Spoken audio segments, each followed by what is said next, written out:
నమస్కారం వార్తలకు స్వాగతం. ముందుగా ముఖ్యాంశాలు. బీజేపీ రాష్ట్ర అధ్యక్షుడు కిషన్ రెడ్డి ప్రెస్ మీట్, పలు అంశాలపై వివరణ. Gudivada Amarnath press meet, TDP నేతలపై ఫైర్. బీజేపీ రాష్ట్ర అధ్యక్షుడు కిషన్ రెడ్డి మీడియా సమావేశం నిర్వహించారు. ఈ సందర్భంగా పలు అంశాలపై ఆయన మాట్లాడారు. గెలిచినటువంటి అసెంబ్లీ స్థానాలలో కూడా మరి ఓటింగ్ పర్సంటేజీ కాంగ్రెస్కి తగ్గింది. కాంగ్రెస్కి వేసినటువంటి ఓట్లు గత శాసనసభ ఎన్నికల్లో మరి ఈ ఎన్నికల్లో అనేక స్థానాల్లో భారతీయ జనతా పార్టీకి అసెంబ్లీలలో తీసినట్లయితే బీజేపీకి బలం పెరిగింది. కాంగ్రెస్ను మరొక దిక్కు బీఆర్ఎస్ను కాదని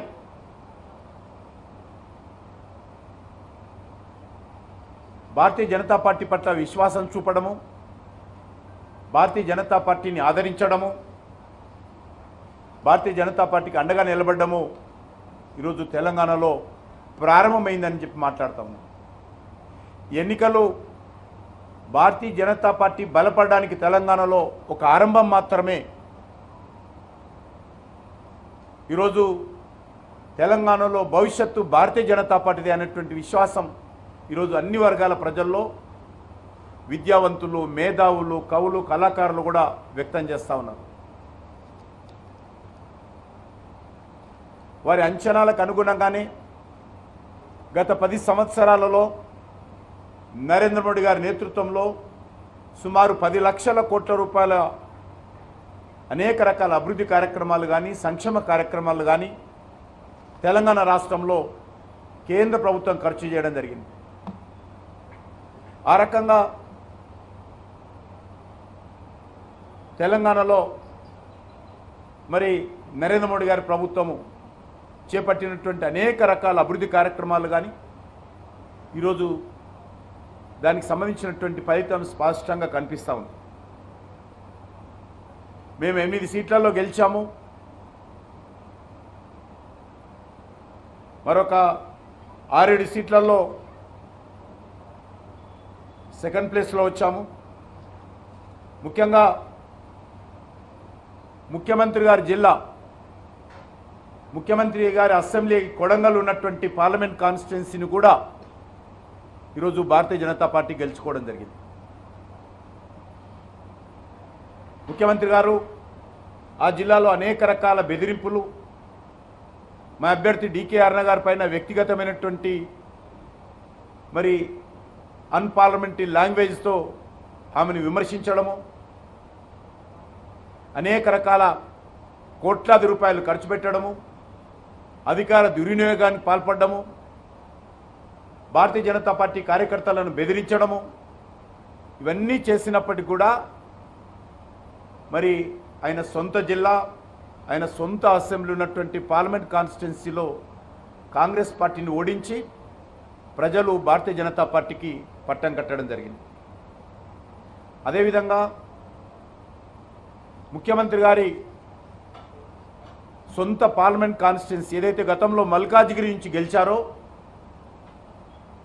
ఆ మల్కాజ్గిరిలో కూడా ఈరోజు భారతీయ జనతా పార్టీ సుమారు 4 లక్షల ఓట్ల మెజార్టీతో బీజేపీ జెండా పాతడం జరిగింది.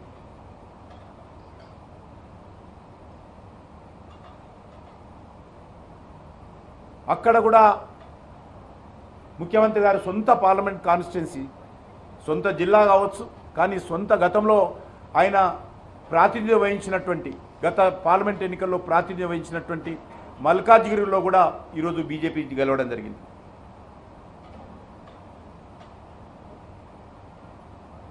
మీకు అందరికీ తెలుసు, మాజీ ముఖ్యమంత్రి గారు ప్రాతినిధ్యం వహిస్తున్నటువంటి గజ్వేల్ కానీ, మాజీ ముఖ్యమంత్రి గారి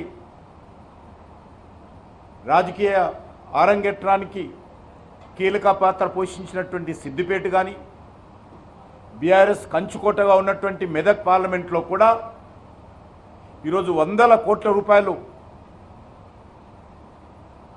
బీఆర్ఎస్ పార్టీ ఖర్చు పెట్టినప్పటికీ కూడా మరి అక్కడ కూడా ఈరోజు బీజేపీ విజయం సాధించడము తెలంగాణ రాష్ట్ర రాజకీయాలలో భవిష్యత్ ఏ రకంగా ఉండబోతుందో సంకేతం ఇవ్వడం జరిగింది.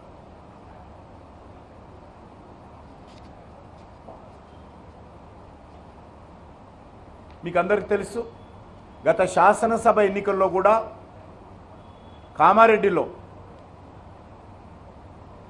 సిట్టింగ్ సీఎంను, అవుట్ గోయింగ్ సీఎంను, లేకపోతే సిట్టింగ్ సీఎంను, ఇన్కమింగ్ సీఎంను కూడా ఓడించిన విషయాన్ని కూడా ఈ సందర్భంగా నేను మనవి చేస్తా ఉన్నాను. అదేదో ఆ ఒక్క సీటు గెలిచారు మీరు, అసలు మీకు ఎక్కడ బలం ఉంది అనేటువంటి విమర్శించినటువంటి వాళ్లకు ఈరోజు కామారెడ్డి ఉన్నటువంటి ఉమ్మడి జిల్లా మెదక్ జిల్లాలో కూడా, నిజామాబాద్ జిల్లాలో కూడా భారతీయ జనతా పార్టీ విజయం సాధించడం జరిగింది. నిజామాబాద్లో మీ అభ్యర్థికి ఏముంది, మరి పసుపు బోర్డు తేలేదని అనేక రకాల తప్పు ప్రచారం ఇచ్చినప్పటికీ మరి ఈరోజు నిజామాబాద్ జిల్లాలో కూడా భారతీయ జనతా పార్టీ అభ్యర్థి అరవింద్ గారు రెండోసారి మంచి మెజార్టీతో విజయకేతనం ఎగరవేశారు. మీకు అందరికీ తెలుసు, కాంగ్రెస్ పార్టీ ఎన్నికల్లో పూర్తిగా తొండి ఆట ఆడింది. కాంగ్రెస్ పార్టీ పూర్తిగా అబద్ధపు ప్రచారం చేసింది, విష ప్రచారం చేసింది, తప్పుడు ప్రకటనలు చేసింది. బీజేపీ గెలిస్తే రాజ్యాంగాన్ని మారుస్తారని, బీజేపీ గెలిస్తే బడుగు బలైన వర్గాల రిజర్వేషన్స్ తీసేస్తారని మరి అనేక రకాలుగా ప్రచారం చేయడమే కాకుండా YCP leader Perni Nani media సమావేశం నిర్వహించారు. ఈ సందర్భంగా పలు అంశాలపై ఆయన మాట్లాడారు. బీహార్ తరహా హింసా రాజకీయాలు ఇవన్నీ కూడా గవర్నర్ గారి దృష్టికి తీసుకెళ్తామైంది. ఎన్నికలు ఒక పక్క జరుగుతుంటే ఎన్నికలు సంపూర్ణంగా పూర్తవకుండానే మధ్యాహ్నం నుంచి తెలుగుదేశం పార్టీ గూండాలు ఏ రకంగా ఇళ్లపై దాడులు చేయటం, ఇళ్లు తగలబెడతాం, ఇంట్లో ఫర్నిచర్ ధ్వంసం చేయటం, మనుషుల్ని కిరాతకంగా కొడతాం, ఇళ్లలోకి వెళ్లి ఆడవాళ్లని హింసించటం, కార్లు ధ్వంసం చేయటం, కార్లు తగలబెడతాం, ఆస్తులు నాశనం చేయటం, భయభ్రాంతులకు గురి చేయటం. అంటే తెలుగుదేశం పార్టీ అధికారంలోకి వస్తే ఎర్ర పుస్తకంలో ఏం రాసుకున్నారా అంటే మేము హింస కోసమే, ఈ కక్ష తీర్చుకోవడం కోసమే, మాకు వ్యతిరేకంగా వైఎస్ఆర్ కాంగ్రెస్ పార్టీ ఎవరు జెండా పట్టుకుంటే వాళ్లనల్లా కిరాతకంగా హింసిస్తాం, వాళ్ళ ఆస్తులు ధ్వంసం చేస్తాం అనేటువంటి దానికోసమే అధికారంలోకి వచ్చినట్టుగా ఇవాళ వాళ్ళు ప్రవర్తిస్తున్నారు. ఇవన్నీ గవర్నర్ గారికి చెప్పినప్పుడు ఆయన ఆశ్చర్యపోయారు. ఏంటి ఇంత కిరాతకంగా జరుగుతుంటే పోలీసు పట్టించుకోవట్లేదా అని చెప్పినారు. వాస్తవం సార్, ఇది ఒక్క ఎఫ్ఐఆర్ కూడా నమోదు కావట్లేదు. వెళ్లి పోలీస్ కంప్లైంట్ ఇచ్చినా, ఫోటోలతో వీడియోలతో ఇచ్చినా కూడా ఆ వీడియోలన్నీ కూడా గవర్నర్ గారికి ఇవ్వడం జరిగింది. ఇంకా ఎక్కడెక్కడైతే జరుగుతున్నాయో అన్ని చెప్పడం జరిగింది. ఆఖరికి ఈరోజు మీతో మాట్లాడటానికి వచ్చే ముందు కూడా నూజివీడులో ఒక కౌన్సిలర్ ని నడి బజార్లో పట్టపగలు స్టాబింగ్ చేయడం జరిగింది. కత్తులతో వెంటపడి పొడవటం జరిగింది. పోలీసు సాక్ష్యంగా పోలీసులు ఆ పక్కన ఉన్నా కూడా పోలీసుల ముందే స్టాబింగ్ చేసిన, కత్తులతో పొడిచినా కూడా పోలీసులు ఆపిన పరిస్థితి లేదు. కనీసం కేసు పెట్టినటువంటి ఇంతవరకు కూడా దాఖలాలు కాలేదంటే గవర్నర్ గారు ఆశ్చర్యపోయి ఖచ్చితంగా నేను డీజీపీని పిలిపిస్తాను, ఇవన్నీ కూడా గట్టిగా విచారణ చేస్తాను మీరు అంటే మేము ఆయనకి వీడియోలతో సహా ఇవ్వడం జరిగింది, ఫోటోలతో సహా ఇవ్వడం జరిగింది. అవన్నీ కూడా ఆశ్చర్యపోయి అన్ని కూడా మేము ఫోన్లో కూడా కొన్ని చూపించాం, వీడియోలు ఎలా ఉన్నాయో.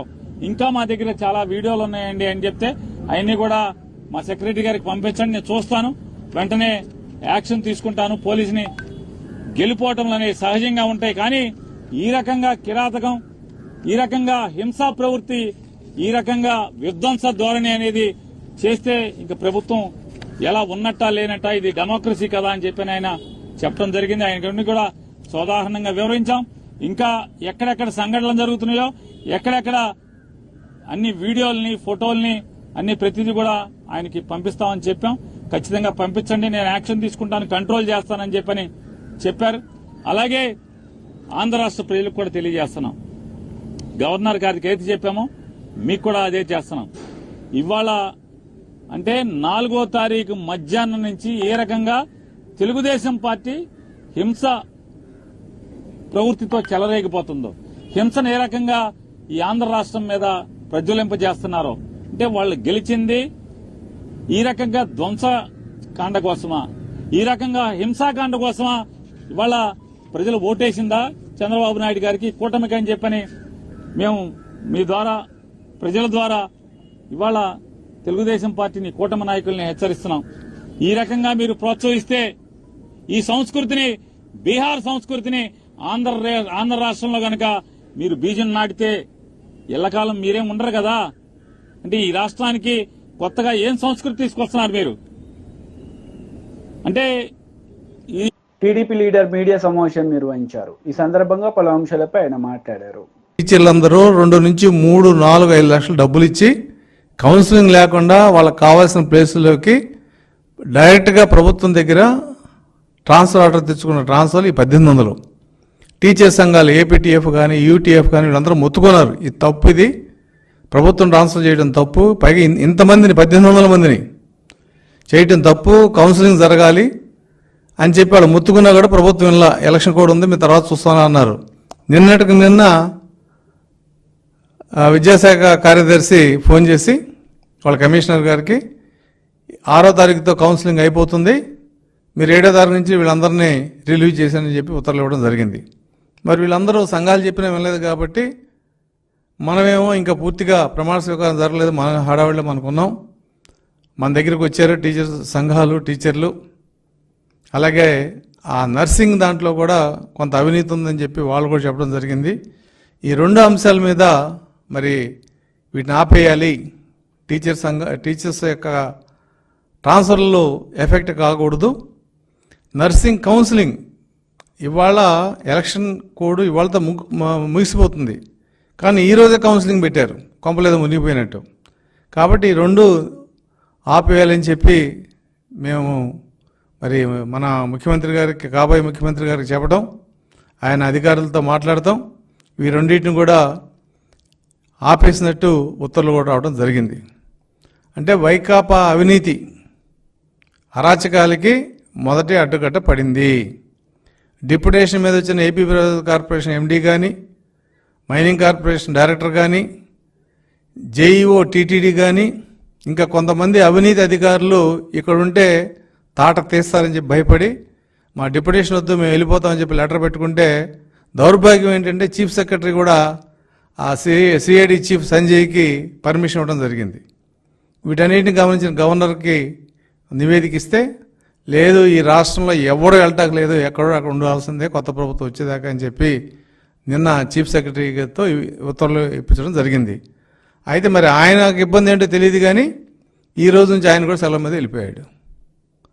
అంటే గత ప్రభుత్వంలో చేసిన అరాచకాలు, అవినీతి, లేదంటే వైలేషన్, రూల్స్ వైలేషన్, ఈ 3 చూస్తేనే ఇంత పెద్ద పెద్ద చేపలన్నీ బయటపడ్డాయి. అసలు మీ ప్రభుత్వంలోకి వచ్చి వీళ్ళ అవినీతి అంతా బయటికి తీస్తే ఈ 5 సంవత్సరాలు వీళ్ళ అవినీతి మీద ఎంక్వైరీ చేయడం సరిపోద్ది, అంత అవినీతి చేసింది గత ప్రభుత్వం. అయితే ఇక్కడ ఒక విషయం చెప్పదలుచుకున్నాం, పనిష్మెంట్ ఫర్ హెరాస్మెంట్ ఖచ్చితంగా ఉంటుంది. మేమేమి టీడీపీ వైసీపీలాగా హెరాస్ చేయం ఎవరిని, కానీ హెరాస్ చేసిన వాళ్ళకి పనిష్మెంట్ ఇవ్వకపోతే అది టీడీపీ ప్రభుత్వం చేతకంతనంగా ఉంటుంది. కాబట్టి డిప్యుటేషన్ మీద వచ్చిన అధికారుల కథ, ఈ ట్రాన్స్ఫర్ డబ్బులు తీసుకున్న ట్రాన్స్ఫర్లు ఇందులో, ఎందుకంటే అందరూ వైసీపీ టీచర్లే. వైసీపీ ప్రభుత్వం ఎవరికి పని అవుద్ది? తెలుగుదేశం టీచర్కి పని అవ్వదు, వైసీపీ టీచర్కే పని అవుద్ది. పైగా డబ్బు అవినీతి 2 లక్షల నుంచి 3 లక్షలు ఒక్కొక్క టీచర్ దగ్గర వసూలు చేశారు ఆ మినిస్టర్ పేషీలో. అలాగే నర్సుల కౌన్సిలింగ్ అంటే వాళ్ళకి ట్రైనింగ్ ఇచ్చింది, ప్రభుత్వమే ట్రైనింగ్ ఇచ్చింది, అది రూల్స్లో ఉంది. బీఆర్ఎస్ లీడర్ మీడియా సమావేశం నిర్వహించారు. ఈ సందర్భంగా పలు అంశాలపై ఆయన మాట్లాడారు. 2024 పార్లమెంటు ఎన్నికల్లో జరిగినప్పుడు వచ్చినటువంటి ఓటింగ్ ఎంత అంటే 84,000. ఇప్పుడు అక్కడ డిఫరెన్స్ ఎంత వచ్చిందంటే 23,000 ఓట్లు తగ్గిపోయినాయి. ఈ ఓట్లు ఎవరికి పడ్డాయి అంటే బీజేపీకి పడ్డాయి. అవయవదానం ఎక్కడ జరిగింది? మరి కొడంగల్లో జరిగిందా అని అడుగుతా ఉన్నా. రెండో అంశము, మీ సొంత ఊరిలో కొండారెడ్డిపల్లె విలేజ్లో మీ సొంత ఊర్లోనే బీజేపీకి మెజార్టీ పెరిగింది. అంటే బీజేపీని గెలిపించడానికి పరోక్షంగా కాంగ్రెస్ పార్టీ సిద్ధమైందని అనుకోవాలి కదా. మరి ఇక్కడ ఒక ముఖ్యమంత్రే కాదు, ఇప్పుడు ఉన్నటువంటి మొత్తం మంత్రుల లిస్టు తీసిన నేను. మీరు అధికారంలోకి వచ్చి 6 నెలలు అయింది. 6 నెలల తర్వాత రెఫరెండం అయిపోతున్నటువంటి ఎలక్షన్కి ఏం జరగాలి? మీ పాలన మంచిగుంటే, మీ ప్రజాపాలన బాగుంటే, మీరు బాగా చేస్తే మీకు ఓట్ల పర్సెంట్ పెరగాలి. మీకు ఏమైంది? ఇలా మంత్రులలో మొత్తం అదే జిల్లాకు సంబంధించినటువంటి జూపల్లి కృష్ణారావు గారు మంత్రి, కొల్లాపూర్ నుంచి పోటీ చేసిండు. అసెంబ్లీ ఎన్నికల్లో 93,000 వచ్చినాయి. ఇప్పుడు పార్లమెంట్ ఎన్నికల్లో 77,000 వచ్చినాయి. డిఫరెంట్ ఎంత వచ్చింది? 16,000 తగ్గింది. పొన్నం ప్రభాకర్ గారు మంత్రి, కరీంనగర్ జిల్లా, హుస్నాబాద్కి వెళ్ళి పోటీ చేస్తే 1,00,000 ఓట్లు వచ్చినాయి. ఇప్పుడు ఎంత వచ్చింది? 79,000 ఓట్లు వచ్చినాయి. డిఫరెంట్ ఎంత వచ్చింది? 21,000 తగ్గినాయి. శ్రీధర్ బాబు గారు మంత్రి నుంచి పోటీ చేసిండు. 1,03,000 ఓట్లు వచ్చినాయి. ఇప్పుడు ఎన్ని వచ్చినాయి? 77,000 ఓట్లు వచ్చినాయి. ఎన్ని ఓట్లు తగ్గినాయి? 26,000 ఓట్లు తగ్గినాయి. పొంగులే శ్రీనివాసరెడ్డి గారు మంత్రి, ఖమ్మం, పాలేరు నుంచి పోటీ చేసిండు. అసెంబ్లీ ఎన్నికల్లో 1,28,000 ఓట్లు వచ్చినాయి. ఇప్పుడు ఎన్ని వచ్చినాయి? 1,20,000 ఓట్లు వచ్చినాయి. 8,000 తగ్గినాయి. తుమ్మల నాగేశ్వరరావు గారు ఖమ్మం నుంచి పోటీ చేసిండ్రు. 1,36,000 వచ్చినాయి. ఇవాళ ఎన్ని వచ్చినాయి? 36,000 నుంచి 20,000 అంటే 10,000 తగ్గినాయి. ఇట్లా దామోదర్ రాజనరసింహ గారు ఉన్నారు, మెదక్ జిల్లా నుంచి, ఆందోళన నుంచి పోటీ చేస్తే 1,14,000 ఓట్లు వస్తే ఇప్పుడు 82,000 వచ్చినాయి. ఇప్పుడు డిఫరెంట్ ఎంత వచ్చింది? 32,000 తగ్గినాయి. మీ వడ్లూరు లక్ష్మణ్ విప్పు, ధర్మపూర్ ఎమ్మెల్యే గారు 23లో పోటీ చేస్తే 91,000 వచ్చింది. ఇప్పుడు 57,000 వచ్చింది. అంటే 34,000 ఓట్లు తగ్గిపోయినాయి. ఆది శ్రీనివాస్ గారు వేములవాడ ఎమ్మెల్యే 71,000 వచ్చింది. ఇప్పుడు పార్లమెంట్లో 36,000 ఓట్లు తగ్గినాయి. అంటే 35,000 ఓట్లు తగ్గిపోయినాయి. ఇట్లా చెప్పుకుంటూ పోతే మానకొండూరు ఎమ్మెల్యే 52,000 వచ్చినాయి. ఇప్పుడు 44,000 వచ్చినాయి. అంటే 8,000 తగ్గింది. ఇట్లా చెప్పుకుంటూ పోతే లిస్ట్ ఉంది నా దగ్గర. మొత్తం 18 నుంచి 20 నియోజకవర్గాలలో మీ ఓటు ఎవరికి ట్రాన్స్ఫర్ అయిందంటే బీజేపీకి ట్రాన్స్ఫర్ అయింది. ఇలా మా గురించి మాట్లాడే నైతిక హక్కు లేదు మీకు. ఇలా మీరు 6 నెలల పరిపాలన బాగలేదు కాబట్టి గుడివాడ అమర్నాథ్ మీడియా సమావేశం నిర్వహించారు. ఈ సందర్భంగా టీడీపీ నేతలపై ఆయన విరుచుకుపడ్డారు. దాంట్లో ఏదన్నా లోటుపాట్లు ఉన్నప్పుడు డెఫినెట్గా వారి తరఫున మాట్లాడేటువంటి ప్రయత్నం, ఆ కార్యక్రమం కూడా మేము చేసేటువంటి బాధ్యత తీసుకుంటామని చెప్పి తెలియజేస్తా ఉన్నాం. సో ఈ రకమైనటువంటి ప్రక్రియలో ఒక ప్రధానమైనటువంటి అంశం, ముఖ్యంగా వైఎస్ఆర్ కాంగ్రెస్ పార్టీకి చెందినటువంటి క్యాడర్లో, అంటే నా వరకు ప్రభుత్వంలో పనిచేసినటువంటి మంత్రిగా, శాసనసభ్యుడిగా ఇవన్నీ చేసినప్పటికీ, అంటే నా వరకు ఎన్నికల్లో కనిపించినటువంటి ఒక లోపం, వైఎస్ఆర్ కాంగ్రెస్ పార్టీలో ఉన్నటువంటి కార్యకర్తలు, ఎందుకంటే వ్యవస్థలో తీసుకొచ్చినటువంటి మార్పుల్లో జగన్మోహన్ రెడ్డి గారు ముఖ్యమంత్రిగా వారు తీసుకున్నటువంటి నిర్ణయాలు, వ్యవస్థలో తీసుకొచ్చినటువంటి మార్పులు, ఈ సంస్కరణలో భాగంగా వైఎస్ఆర్ కాంగ్రెస్ పార్టీ కార్యకర్తల్ని వారికి ఇవ్వాల్సినటువంటి గౌరవం ఇవ్వలేకపోయామేమో అన్నటువంటి ఒక ఆలోచన నాకు వ్యక్తిగతంగా, నేను ఎన్నికల్లో ప్రచారం చేసినప్పుడు కానీ లేదా మంత్రి హోదాలో నేను పనిచేసినటువంటి సందర్భాల్లో కానీ కార్యకర్తలతో మాట్లాడినప్పుడు కానీ ఉన్నటువంటి మాట, రాష్ట్ర వ్యాప్తంగా ఉన్నటువంటి మాట వాస్తవం.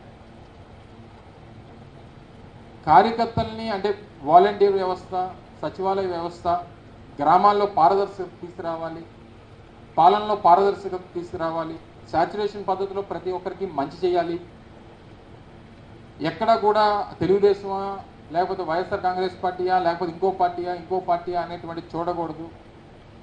అంటే ఒకవేళ మన పార్టీ నాయకులు అయితే ఆ పరిస్థితుల్ని దానికి ఏదన్నా తావిస్తారేమో అనేటువంటి ఒక ఆలోచనతో ముఖ్యమంత్రి గారు ఆ రోజు ఈ వ్యవస్థను తీసుకొచ్చి మార్పులు తీసుకొచ్చేటువంటి క్రమంలో వైఎస్ఆర్ కాంగ్రెస్ పార్టీ కార్యకర్తలను కాస్త నెగ్లెక్ట్ చేశామనేటువంటి మాటను అంగీకరించాల్సినటువంటి అవసరం ఉంది. వ్యవస్థలో మార్పులు తీసుకొచ్చేటువంటి దాంట్లో నాయకత్వాన్నో కార్యకర్తలను నెగ్లెక్ట్ చేయాలనేటువంటి ఉద్దేశం కాదు.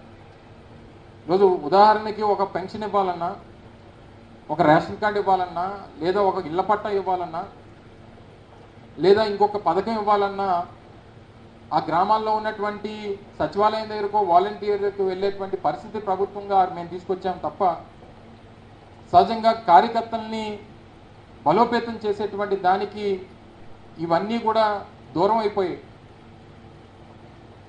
ఎందుకంటే పూర్వం రోజుల్లో ఒక పెన్షన్ కావాలన్నా, ఒక రేషన్ కార్డు కావాలన్నా, ఒక పథకం కావాలన్నా, ఒక ఇళ్ల పట్ట కావాలన్నా గ్రామాల్లో ఉన్నటువంటి నాయకత్వం దగ్గరికి వచ్చేవారు, ప్రజలు గ్రామాల్లో ఉన్నటువంటి నాయకుల దగ్గరికి వచ్చేవారు. కానీ జగన్మోహన్ రెడ్డి గారు తీసుకొచ్చినటువంటి సంస్కరణలో భాగంగా సచివాలయం దగ్గరకు వాలంటీర్ దగ్గరకు వెళ్ళేటువంటి పరిస్థితి తీసుకొని వచ్చాం. తద్వారా గ్రామాల్లో ఉన్నటువంటి నాయకత్వం కాస్త వీకెన్ అయింది అనేటువంటిది గ్రౌండ్ లెవెల్లో ఉన్నటువంటి వ్యక్తిగా డెఫినెట్గా నేనైతే దాన్ని పూర్తిగా నమ్ముతాను. సో డెఫినెట్గా కార్యకర్తల తాలూకా, ఎందుకంటే 2019లో వైఎస్ఆర్ కాంగ్రెస్ పార్టీ గెలవడానికి 2009లో రాజశేఖర రెడ్డి గారు మరణించిన తర్వాత 10 సంవత్సరాల పాటు ప్రజల్లో పోరాటం చేసి అనేక ఇబ్బందుల్ని ఎదుర్కొని 10 సంవత్సరాల్లో పార్టీని ఈ స్థాయికి తీసుకుని వచ్చి 2019లో ఒక గొప్ప మెజారిటీతో జగన్మోహన్ రెడ్డి గారు అధికారంలోకి వచ్చినటువంటి దానికి కారకులైనటువంటి వారు, పునాదులైనటువంటి వారు. డెఫినెట్గా ఆ కార్యకర్త, వైఎస్ఆర్ కాంగ్రెస్ పార్టీ కార్యకర్తలు ఏ రకంగా పార్టీకి పునాదులుగా ఉన్నటువంటి వారిని మనం తీసుకున్నటువంటి నిర్ణయాలు డెఫినెట్గా ప్రజాస్వామ్యంలో ప్రజలకి మంచి చేయాలనేటువంటి ఉద్దేశంతో జగన్మోహన్ రెడ్డి గారు చేశారు. తద్వారా అర్థం చేసుకుంటారనేటువంటి ఆలోచన పార్టీ నాయకత్వానికి మాకు ఉండేది. కానీ దాన్ని డెఫినెట్గా వారు అనుకున్నటువంటి దానికి రీచ్ అవ్వలేకపోయాం అనేటువంటిది కూడా బలంగా నేను నమ్ముతా ఉన్నా. సో దాన్ని ఏ రకంగా ఓవర్కమ్ చేయాలనేటువంటి దాంట్లో కూడా పార్టీ పూర్తి స్థాయిలో పెద్దలు జగన్మోహన్ రెడ్డి గారుతో కలిసి కూర్చొని ఏ రకంగా దాన్ని ఓవర్కమ్ చేయాలనేటువంటి ప్రయత్నం కూడా పూర్తి స్థాయిలో చేస్తాం. సో ఇవన్నీ ఒక ఎత్తున జరుగుతూ ఉంటాయి. ఇదంతా రాబోయేటువంటి కాలంలో తీసుకునేటువంటి ఆలోచనలు అని చెప్పి మీ ద్వారా తెలియజేస్తూ ఉన్నాం. ముఖ్యంగా నేను ప్రాతినిధ్యం వహించినటువంటి అనకాపల్లి నియోజకవర్గం, లేదా మొన్న నేను పోటీ చేసినటువంటి గాజువాక నియోజకవర్గంలో నా మీద పోటీ చేసినటువంటి అభ్యర్థి పెద్దలు పల్లా శ్రీనివాస్ గారు రాష్ట్రంలోనే అత్యధికమైనటువంటి మెజారిటీతో గెలిచినటువంటి సందర్భంలో వారు కూడా పూర్తి స్థాయిగా అన్ని రకాలుగా ఒక ఆయన మీద పోటీ చేసినటువంటి ప్రత్యర్థిగా గాజువాక ప్రాంత అభివృద్ధికి కావాల్సినటువంటి పూర్తి సహకారాన్ని అందిస్తాం. ఒక కన్స్ట్రక్టివ్ అపోజిషన్గా డెఫినెట్గా నిలబడతాం. అవసరమైనటువంటి ప్రతి చోట ఆ ప్రాంత అభివృద్ధికి కావాల్సినటువంటి సహకారాన్ని అందిస్తాం. ఏ రకమైనటువంటి ప్రజలకి అనుగుణంగా, ప్రజలకి అవసరాలకు అనుగుణంగా తీసుకునేటువంటి ప్రతి నిర్ణయానికి స్వాగతిస్తాం. ఆ ప్రాంత అభివృద్ధికి కావాల్సినటువంటి ప్రతి విషయంలో పూర్తి స్థాయిలో సహకారాన్ని అందిస్తామనేటువంటి విషయాన్ని కూడా ఈ సందర్భంగా తెలియజేస్తా ఉన్నాం. కానీ ప్రజా అవసరాలు. కాంగ్రెస్ నేతలు మీడియా సమావేశం నిర్వహించారు. ఈ సందర్భంగా పలు అంశాలపై వారు మాట్లాడారు. కార్యకర్తలకు అర్థమైపోయింది, ఇక ఈ బీఆర్ఎస్ పార్టీ అనేది ఉండదు, ప్రజలు దీన్ని పొందబెడతారు. కాబట్టి మేము ట్రాన్స్ఫర్ చేసి తర్వాత మా రాజకీయ మనుగడ కోసం వేరే పార్టీలో చేరి రాజకీయాలు చేసుకోవచ్చు అని చెప్పి ప్రజలు తిరస్కరించారు. మిమ్మల్ని మీ కార్యకర్తలు తిరస్కరించారు. ఆఖరికి మీ ఎమ్మెల్యేలు కూడా ఫోన్లు చేసి ఓట్లు మీరు బీజేపీకి వేసుకోండి అని చెప్పే దరిద్రమైన పరిస్థితి మీ పార్టీకి వచ్చింది. అదే కాంగ్రెస్ పార్టీ ఇంత ప్రతికూల పరిస్థితుల్లో కాంగ్రెస్ పార్టీ ఈరోజు బీజేపీతో కొట్లాడలే. బీజేపీ రాముని ముందల పెట్టి ఆ రాముని బొమ్మ దేవుణ్ణి చూపించి మాకు ఓట్లేయమన్నది. బీజేపీ విధానాలను చూసి ఓట్లేయమనలే. 10 ఏళ్లలో బీజేపీ చేసిన మంచిని చూసి వాళ్ళ కార్యక్రమాలను చూసి ఓట్లు అడగలే. రాముల వారి అక్షింతలను ఇంటింటికి పంచి ఈ అక్షింతలను మొక్కి రాముని చూసి ఓటేయమన్నది. ఇది ప్రజాస్వామ్యంలో దౌర్భాగ్యం. అయినా సరే తెలంగాణ ప్రజలు కాంగ్రెస్ పార్టీకి ఓట్లేసి గెలిపించిండ్రు. అలాగే 65 స్థానాల్లో మాకు ఆధిక్యతనిచ్చిండ్రు. అసెంబ్లీ స్థానాల్లో అసెంబ్లీ ఎన్నికల్లో మాకు ఎన్ని సీట్లలో అయితే ఆధిక్యత వచ్చి ఎమ్మెల్యేలు గెలిచిండ్రో దానికంటే ఒక స్థానం ఎక్కువే ఇచ్చిండ్రు. బోనస్గా కంటోన్మెంట్ ఎమ్మెల్యే స్థానాన్ని కూడా కాంగ్రెస్ ఖాతాలో వేసిండ్రు. అంటే బీఆర్ఎస్ పార్టీ కుట్రలు చేసినా వాళ్ళ ఓటును మొత్తం కూడా వాళ్ళ ఎమ్మెల్యేలే బీజేపీకి ట్రాన్స్ఫర్ చేసిన ఒక అధర్మ ప్రచారానికి అధర్మ యుద్ధానికి తెరలేపిన బీజేపీ అక్షింతల పేరు మీద రాములవారి పేరు మీద రాములవారి ఫోటోను పెట్టి ఓట్లు అడిగినా ఈరోజు తెలంగాణ ప్రజలు రేవంత్ రెడ్డి గారు చేస్తున్న కార్యక్రమాలకు అండగా నిలిచి 8 పార్లమెంటు స్థానాలు ఇచ్చిండ్రు. ఇంకొక ముఖ్యమైన విషయం ఏంటంటే అసెంబ్లీలో వచ్చిన ఓటు శాతం కంటే పార్లమెంట్ ఎన్నికల్లో కాంగ్రెస్ పార్టీకి వచ్చిన ఓటు శాతం ఎక్కువ. 40.10 ఓటు శాతం ఈరోజు పార్లమెంట్ ఎన్నికల్లో కాంగ్రెస్ పార్టీకి వచ్చింది.